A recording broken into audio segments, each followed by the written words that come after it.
Welcome to study with Sandeep. आज हम लोग हिंदी में जो आते हैं वन वर्ड सब्स्टिट्यूशन, जिसको हम लोग बोलते हैं अनेक वाक्यों के लिए एक शब्द, ठीक है, उसको करेंगे, उसको स्टडी करेंगे। तो चलिए करते हैं स्टार्ट। तो हमारे लिए पहला शब्द है जिसके पाणी मतलब हाथ में चक्र है, ठीक है, उसको क्या कहते हैं? तो उसको कहते हैं चक्रपाणी। जो भगवान विष्णु हैं वो अपने हाथ में चक्र रखते हैं, ठीक है, तो उनको कहते हैं चक्रपाणी। जिसके पाड़ी में वज्र हो मतलब जिसके हाथ में वज्र हो, ठीक है, तो उसको क्या कहते हैं? तो इंद्र मतलब वज्रपाणी बोलते हैं, ठीक है, जिसके हाथ में जो वज्र होता है उसको वज्रपाणी कहते हैं। जिसके पाणी में वीणा है, ठीक है, तो वीणा कौन पकड़ती है? तो माँ सरस्वती पकड़ती है, ठीक है, तो उसको क्या कहते हैं? वीणा पाणी कहते हैं, ठीक है। जिसकी चार भुजाएं हैं, ठीक है, तो उसको क्या कहते हैं? चतुर्भुज कहते हैं। जिसकी चार भुजाएं उसको क्या कहते हैं? चतुर्भुज कहते हैं। जिसके 10 आनन है, ठीक है, जिसके 10 आनन मतलब सिर है, ठीक है, तो उसको क्या कहते हैं? दशानन कहते हैं। और दशानन से किसको संबोधित करते हैं? तो रावण को संबोधित करते हैं, ठीक है। जिसके आने की तिथि मालूम न हो, ठीक है, तो उसको क्या कहते हैं? अतिथि कहते हैं, ठीक।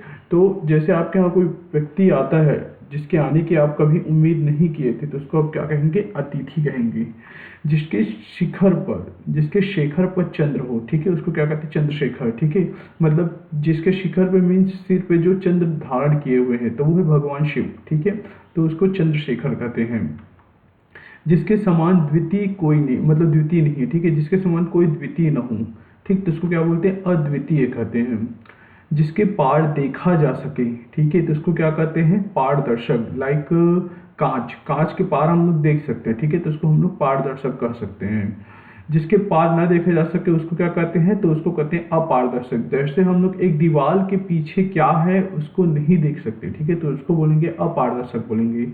जिसके हृदय में ममता नहीं है, ठीक है, उसको बोलते हैं निर्मम, ठीक है। जिसके हृदय में दया नहीं है, ठीक है, उसको बोलते हैं निर्दय, ठीक है। और जो दयावान मतलब जिसके मन में हृदय में दया हो उसको दयावान बोलेंगे, ठीक है। जानने की इच्छा क्या होती है? जिज्ञासा होती है, ठीक है, लोगों में जो उत्सुकता होती है किसी भी चीज के बारे में जानने की, ठीक है, तो उसको हम लोग एक हिसाब से जिज्ञासा बोलते हैं।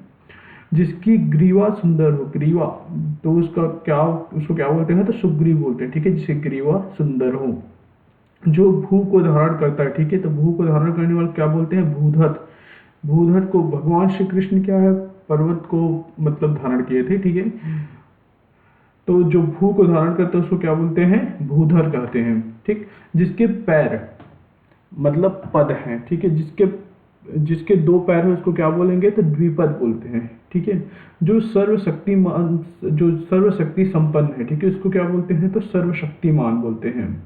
जिसके चार पद हैं, ठीक, तो उसको क्या बोलेंगे? चतुष्पद, ठीक है। और जैसे किसी के जैसे त्रिपद है, ठीक है, जिसके त्रिपद है उसको क्या बोलेंगे? त्रिपद बोलेंगे, ठीक। जिसका कोई नाथ ना हो, ठीक है, तो उसको क्या बोलेंगे? अनाथ बोलेंगे, ठीक।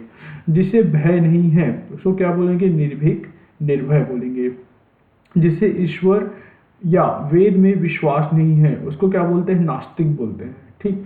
और जिसे विश्वास रहता है, जिसे ईश्वर या वेद में विश्वास रहता है उसको बोलते हैं आस्तिक बोलते हैं, ठीक है। जो 2 बार जन्म लेने वाला, ठीक है, मतलब 2 बार जन्म लेने वाले को क्या बोलते हैं? तो उसको बोलते हैं द्विज, ठीक है। आई होप सो आपको ये वीडियो अच्छा लगा होगा। मिलते हैं नेक्स्ट वीडियो में। Thanks for watching.